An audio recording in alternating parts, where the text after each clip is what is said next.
Okay, today we are going to discuss about marketing strategies of Nestle. So, Nestle marketing strategy has always been a topic of discussion because of its sterling achievements. This Swiss company started as a small baby food company and gradually rose to the global market through sheer dedication and long-term game plans. Today, Nestle owns 2,000 brands, operates in 186 countries, and generates over $84 billion annually. How did Nestle do it? Granted, the brand had over 150 years of nurture, but tons of companies had those opportunities and failed. Yet Nestle prevailed. What's the Nestle secret to success? So we are going to discuss about that. First one, a diverse portfolio. A diverse portfolio can help you lower risks and increase your revenue. Nestle uses product diversification for this reason to thrive in the FMCG industry. Let's discuss an example. A few years back, India banned Maggi after detecting a harmful ingredient in the item. After the Maggi fiasco, Nestle went into a diversification spree, swamping Maggi and adding 35 products to its portfolio. Why? Because the company realized putting all its eggs in one basket, in Nestle's case, its flagship brand, would be unwise and launched a new range of products. Nestle has been playing with product diversification as a growth strategy for a long time. Every time Nestle hits a wall, the company introduces horizontal product diversification. KitKat is a classic example.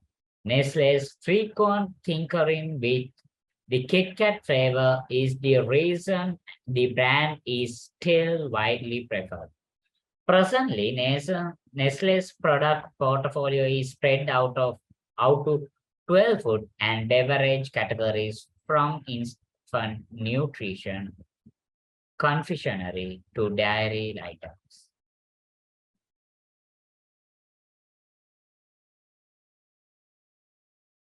Multiple price strategies.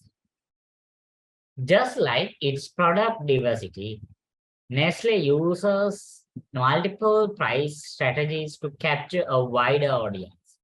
If you check out any of Nestle's products, say Nido, the company offers several packaging options to target different income groups. On the other hand, when you take a peek at Nestle's statistics, you will notice the chunk of its revenues comes from its beverages, particularly from its premium product, Nescafe.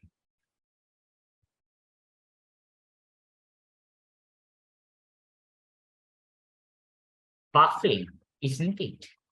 Companies typically determine their product prices based on either its market worth or its perceived value. It, if you say market prices, you will generate high sales but earn low margins. If you sell premium products, you will get high returns but risk the chance of low sales. Nestle balances both competitive and value-based pricing strategies to stay afloat, meaning the company offers its core products at market prices to distribute risks while earning majorly from its premium brand.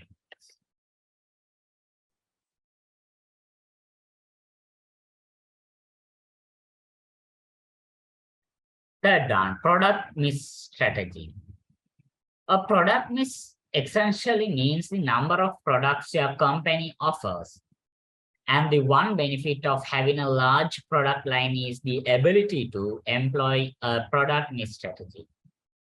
Nestle takes advantages of its vast portfolio and uses it to attract cost-conscious prospects. How? The company frequently releases buy one, get one price promotions, discounts, sales deals, and giveaways. In other words, Nestle practices a product mix strategy. Many companies, especially FMGC brands, offer bundle deals to introduce a product or sell unpopular items. These sales promotions allow them to increase the visibility of their low growth products, make their premium products appear affordable, and help them get rid of low demand stock. You will find tons of similar examples in your local grocery store and nearby fast food restaurants. Even in the service industry, businesses apply these sales techniques to improve customer acquisitions, think saloon deals. If your product line comprises everyday items, visit a superstore and study Nestle's product mixes promotion. Fourth one, product driven advertising.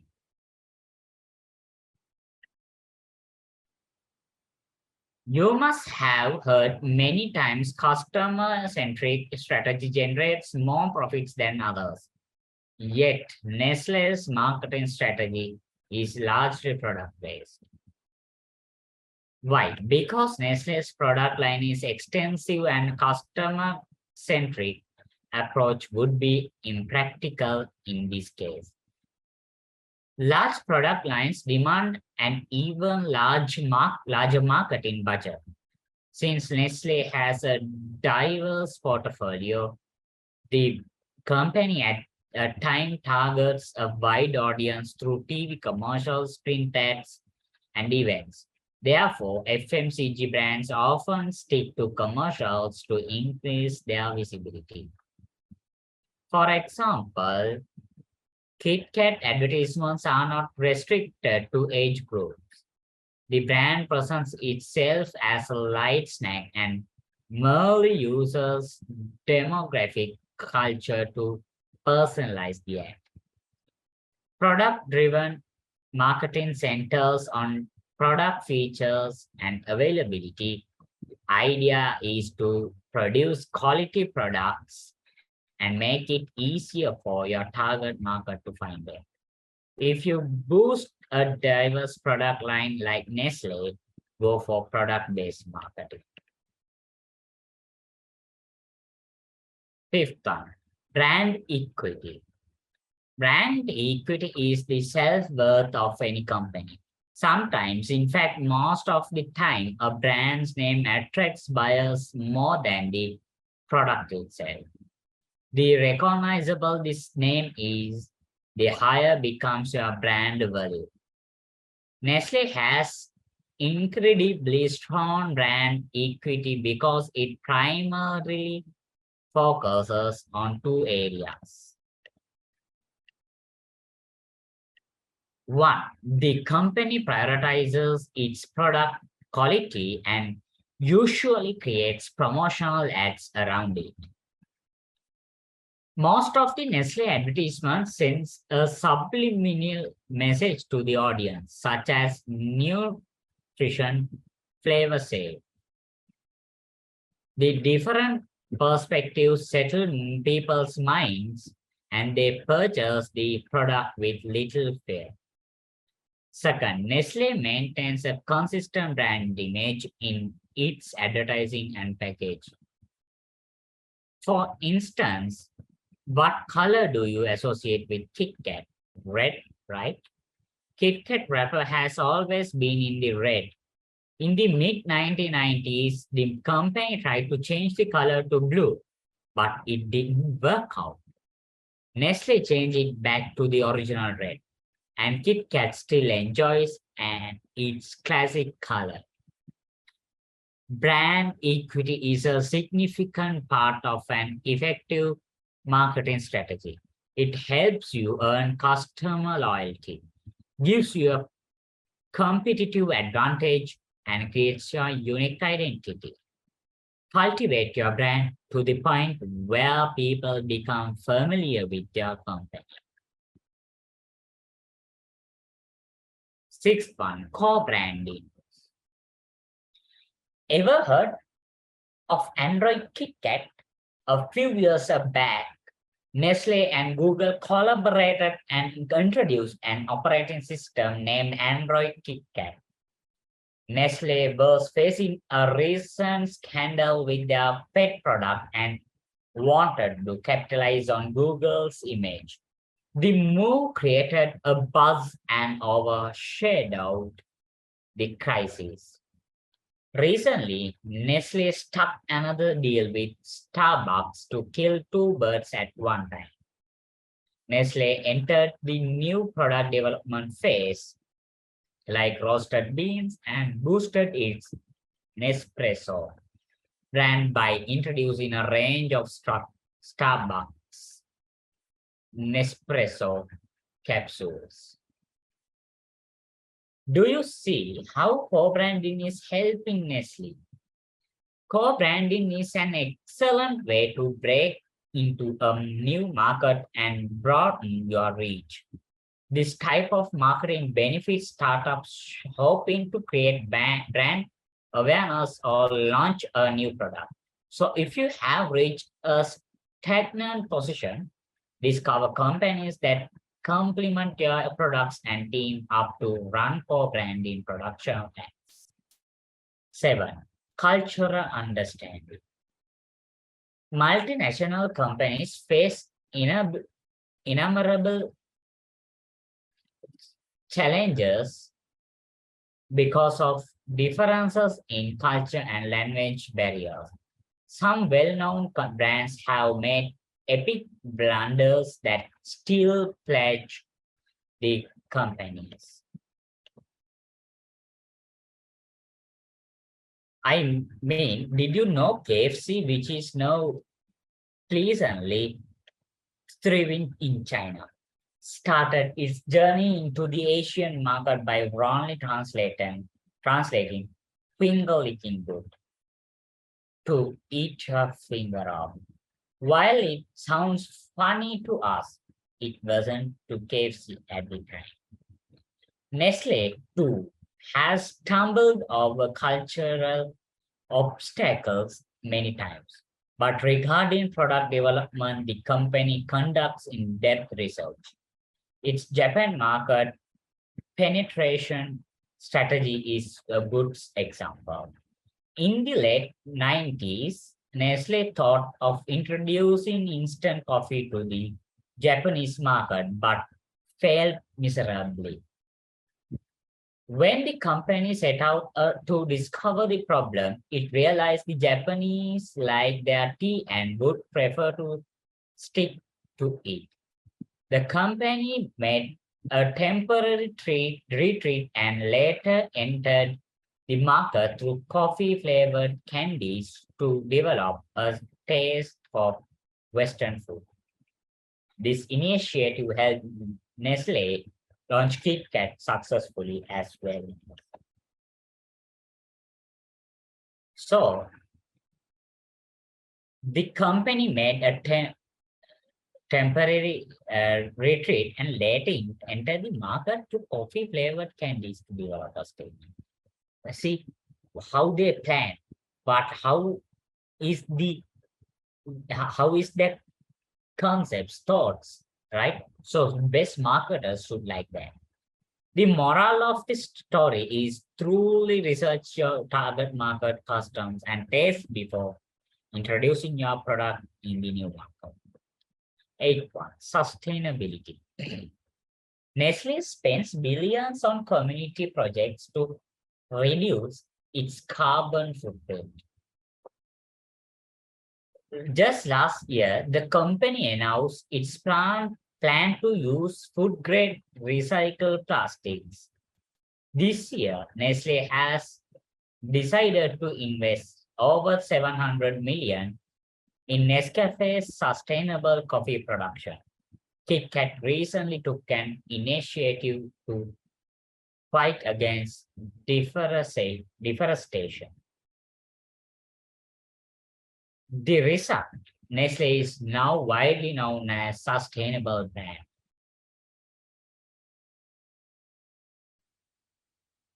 Sustainability leaves a positive impact on your brand image. With such measures, you cannot only take your fair share of ethical responsibility, but subtly shift climate conscious people's mind toward their brand.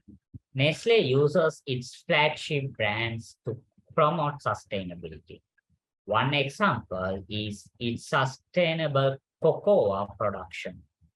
When the chocolate industry came under fire for child labor in 2015, Nestle pledged to improve cocoa farm conditions and produce KitKat from only sustainable sourced cocoa.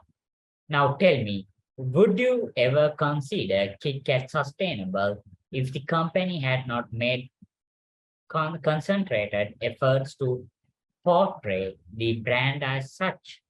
Think about it. Ninth one, clear vision and consistent goals. Nestle wields uncountable tools to ensure it delivers good food to make a good life. The company never deviated from its original mission and has remained on track since its creation. Look at Nestle's chronicle records. When Henry Nestle saw a rise in infant deaths in the late 19th century, he introduced baby formula to boost child nutrition. In the mid-90s, after women began to share the workplace, Nestle launched instant Nescafe and ready meals, which you now recognize as Maggie. Each year, Nestle targets everyday kitchen challenges and continues to improve quality of life just a Henry original intended. Having a clear vision and commitment to your goals gives you a competitive advantage in the market. People trust brands that are consistent in their message. That is essentially how Nestle's made a place for itself. Whether product or service you offer, make sure to have a definite vision in mind. Conclusion. Nestle has come a long way from being a condensed milk seller to a global giant. The company focused on the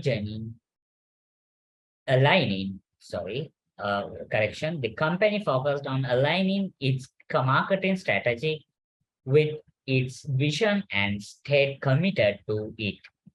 Because of it, Nestle has survived 2 centuries of struggle, fought to competition, and built an empire. Today, you will find top performing companies following Nestle's lead and enjoying the fruit of their success. For example, Alibaba reigns in the e-commerce market by remaining true to its vision. Tesla has practically become a